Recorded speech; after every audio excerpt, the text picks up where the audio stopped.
അവ്യക്ത സന്ദേശം. ഇന്ന് ബാബയുടെ അടുക്കൽ വചനത്തിൽ ഭോഗം എല്ലാവരുടെയും ഓർമ്മകളുമായി ബാബയുടെ സമീപത്ത് എത്തിച്ചേർന്നു. പോയതിനോടൊപ്പം ബാബയോട് പറഞ്ഞു, ബാബ വിശേഷിച്ച് ഗുജറാത്തിലെ സഹോദരി സഹോദരന്മാർ വന്നിരിക്കുകയാണ്. അവരുടെ ഓർമ്മകളും നൽകിയിരിക്കുകയാണ്. അപ്പോൾ ബാബ ഒരു സെക്കൻഡ് കേട്ട ശേഷം പുഞ്ചിരിച്ചു. ബാബ പറഞ്ഞു, ഗുജറാത്ത് ബാബയുടെ വീടിൻ്റെ രണ്ടാമത്തെ സ്ഥാനമാണ്.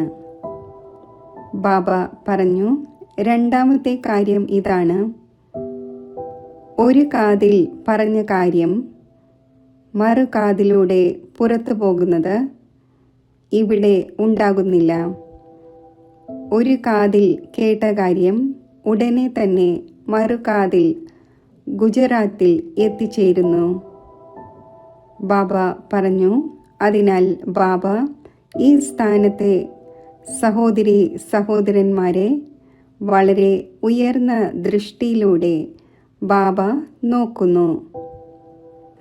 ബാബ പറഞ്ഞു, ഓരോ സ്ഥാനത്തെയും കുട്ടികൾക്ക് ഓരോ വിശേഷത ഉണ്ട്. എന്നാൽ വിശേഷിച്ച് ബാബ ഗുജറാത്തിലെ സഹോദരി സഹോദരന്മാരുടെ വിശേഷത നോക്കുകയാണ്. അജ്ഞാനിയായ ആത്മാവായാലും ബാബയുടെ കുട്ടികളായ ജ്ഞാനികൾ ആയാലും വളരെയധികം വിനയചിത്തരും സരളചിത്തരുമാണ്. ബാബയുടെ കുട്ടികൾ സരളതയുടെ ഭാഷ സംസാരിക്കുന്നവരാണ്. ബാബ പറഞ്ഞു, ഗുജറാത്ത് സാത്വികമായത് കാരണം അതനുസരിച്ച് അവർക്ക് സരളമായ നേച്ചറും രൂപപ്പെടുന്നു. ബാബ പറഞ്ഞു, സമയം പരിവർത്തനപ്പെട്ടുകൊണ്ടിരിക്കുകയാണ്. കുറച്ചൊക്കെ കൂട്ടുകെട്ടിൻ്റെ പ്രഭാവം അന്യോന്യം ഉണ്ടാവുകയും ചെയ്യുന്നു. എന്നാൽ ഗുജറാത്തിൻ്റെ ഫൗണ്ടേഷൻ വളരെ പ്യോറും ശക്തിശാലിയുമാണ്. കാരണം വിശേഷിച്ച് ബ്രഹ്മബാബയുടെയും ദൃഷ്ടി തുടക്കം മുതൽ ഗുജറാത്തിൽ പതിഞ്ഞു. ബാബ നിറഞ്ഞിരുന്ന രത്നങ്ങളെ ഗുജറാത്തിൽ നിന്നും കണ്ടെത്തി. സേവനത്തിൻ്റെ വിസ്താരവും വളരെ വേഗതയോടെ വർദ്ധിച്ചു. ബാബ പിന്നെ വളരെയധികം പുഞ്ചിരിച്ചുകൊണ്ട് പറഞ്ഞു, ബാബയ്ക്ക് ഇടയ്ക്കിടയ്ക്ക് ഇങ്ങനെ തോന്നുന്നു. ഇത് കാണുന്നു. ഗുജറാത്തിലെ സഹോദരി സഹോദരന്മാർ ഏത് സ്ഥാനത്ത് നിന്നുമാണോ, ഏത് ഏരിയയിൽ നിന്നുമാണോ, ഏത് ഗ്രാമത്തിൽ നിന്നാണോ, ഏത് സിറ്റിയിൽ നിന്നുമാണോ വന്നുകൊണ്ടിരിക്കുന്നത്, അതിനടുത്ത് ഏതെങ്കിലും പാഠശാലയോ ഏതെങ്കിലും സെൻറ്ററോ ഇല്ല എന്ന് ബാബയ്ക്ക് ഒരിക്കലും തോന്നിയിട്ടില്ല. കാരണം ഈ കുട്ടികൾ ഓരോ സ്ഥാനത്തും സേവനത്തിൻ്റെ അത്രയും പവർഫുള്ളായ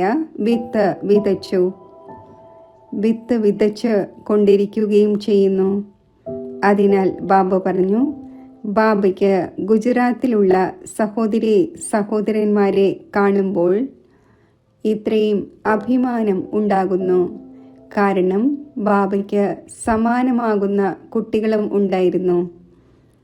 ഇന്ന് ബാബ സരള ദീദിയെയും ഓർമ്മിച്ചു. ആ കുട്ടി തുടക്കം മുതലേ ഹാൻജിയുടെ സന്നദ്ധതയുടെ പാഠം പഠിച്ചു. മുഴുവൻ സോണിനെയും പരിപാലിച്ചു.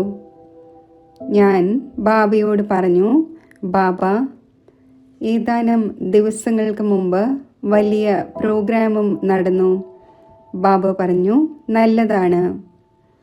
വലിയ പ്രോഗ്രാമുകൾ ഉണ്ടായപ്പോൾ ഏറ്റവും അധികം ഗുജറാത്താണ് ചെയ്തത്.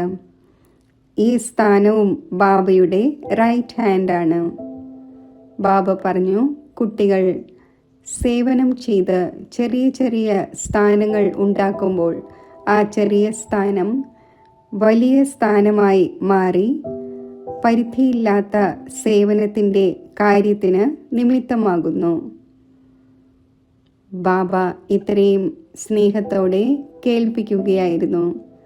പിന്നെ ബാബയോട് പറഞ്ഞു, ബാബ ഇന്ന് വിശേഷിച്ച് ചന്ദ്രികാ ബഹൻ്റെ വിശേഷ ഭോഗാണ്, രമേഷ് ഭായിക്കും നിമിത്തമായുള്ള ഭോഗാണ്, മറ്റ് പല ആത്മാക്കളുടെയും ഭോഗായിരുന്നു. ബാബ പറഞ്ഞു, സദ്ഗുരുവാർ ദിവസത്തിൽ ബാബയുടെ കുട്ടികൾ എത്രമാത്രം സ്നേഹത്തോടുകൂടി ഭോഗ് തയ്യാറാക്കി ഭോഗിൻ്റെ താലങ്ങളുമായി വരുന്നു. ബാബയ്ക്കും ഉള്ളിൽ അത്രയും ഗദ്ഗതം ഉണ്ടാകുന്നു, സന്തോഷിക്കുന്നു. കുട്ടികൾക്ക് ബാബയോട് എത്രമാത്രം സ്നേഹമാണുള്ളത്. ബാബ പറഞ്ഞു, ബാബയ്ക്ക് സ്നേഹമുണ്ട്, അപ്പോൾ കുട്ടികൾക്കും സ്നേഹം ഓട്ടോമാറ്റിക്കലി ഉണ്ടാകുന്നു. ബാബ പറഞ്ഞു, ഇതും ഒരു സൂക്ഷ്മമായ സ്നേഹത്തിൻ്റെ മോഹമാണ്. ബാബ ഇങ്ങനെ കേൾപ്പിക്കുകയായിരുന്നു. ബാബ ചന്ദ്രികാ ബഹനെയും എമർജ് ചെയ്തു വളരെ സ്നേഹത്തോടെ ഭോഗ് സ്വീകരിപ്പിച്ചു. ബാബ പറഞ്ഞു, ഈ കുട്ടി വളരെയധികം സരളതയോടെ ദേവിയായിരുന്നു. സദാ ഉള്ളിൻ്റെ ഉള്ളിൽ അകമേയും പുറമേയും പുഞ്ചിരിച്ചു കൊണ്ടിരുന്നു. ശുദ്ധമായ ഹൃദയത്തോടുകൂടി യജ്ഞത്തിൽ ഈ കുട്ടി വളരെയധികം കാര്യങ്ങൾ ചെയ്തു. വളരെ വലിയ പുണ്യവും വളരെ വലിയ ഭാഗ്യവും ഉണ്ടാക്കിയാണ് പോയത്. ബാബ പറഞ്ഞു, ഇങ്ങനെയുള്ള കുട്ടികൾ എവിടെ പോയാലും അവിടെയും ഉയർന്ന ഭാഗ്യം ഉണ്ടാക്കുന്നതിന് നിമിത്തമാകും. ഇപ്രകാരം പറഞ്ഞ ശേഷം ബാബ വിശേഷിച്ച് ഗുജറാത്തിലെ സഹോദരി സഹോദരന്മാർക്കും പ്രത്യേകിച്ച് നിമിത്ത ടീച്ചേഴ്സ് സഹോദരിമാർക്കും വളരെയധികം സ്നേഹം നിറഞ്ഞ ഹൃദയത്തിൽ നിന്നുള്ള സ്നേഹസ്മരണകൾ നൽകി. ഭാരതി ദീദിയുടെയും വിശേഷ സ്നേഹസ്മരണകൾ നൽകി. അപ്പോൾ ബാബ പറഞ്ഞു, ഈ കുട്ടിയുടെ പേര് ഭാരതി എന്നായിരുന്നത് കൊണ്ട് ബാബ ഭാരത് മാത എന്ന് പറഞ്ഞ് വിളിക്കുമായിരുന്നു, ഓർമ്മിക്കുമായിരുന്നു. പിന്നെ ബാബ വളരെയധികം ഹൃദയത്തിൽ നിന്നുള്ള സ്നേഹസ്മരണകൾ എല്ലാ കുട്ടികൾക്കും നൽകി. ബാബയുടെ സ്നേഹസ്മരണകൾ സ്വീകരിച്ചുകൊണ്ട് താഴേക്ക് എത്തിച്ചേർന്നു. ഓം ശാന്തി.